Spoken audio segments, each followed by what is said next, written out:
From 2012 to 2016, Minnesota went to a bowl game each of those 5 seasons. But last year, under first-year coach P.J. Fleck, the bowl streak snapped in a big way, losing 4 of their last 5 games and finishing bowl ineligible at 5-7, including losing their last 2 games by a combined score of 70-0. Biggest problem in Minnesota's run-pass option attack, there was no pass, period. I mean, no pass whatsoever. It was a team that only ranked 122nd in the country in passing offense, and just 126 yards per game is what they amassed through the air. So they're wiping the slate clean at quarterback. Tanner Morgan looks like it'll be his job to lose, the freshman. Now, in terms of the ground game, more solidification there. You have Rodney Smith back, almost 1,000 yards rushing last year. Tyler Johnson's also back at 1 wideout. He had 7 receptions, 4 scores.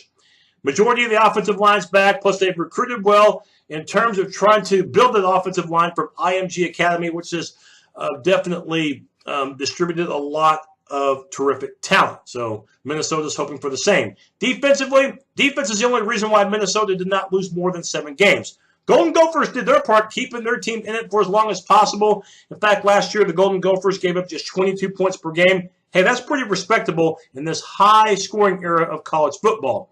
But a good chunk of that front 4 has to be replaced, but you do get back Carter Coughlin at a defensive end, 6.5 sacks a year ago. A couple of linebackers are back, including Thomas Barber, a tackling machine, 115 stops is what he had, and the outside linebacker, Kamal Martin. And you do have 3 of the 4 members back in the secondary. Secondary was the strength of the team.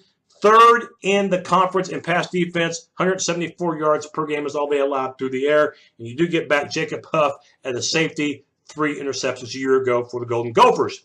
Should be golden for Minnesota in the non-conference part of the schedule. All 3 games at home, all winnable ones.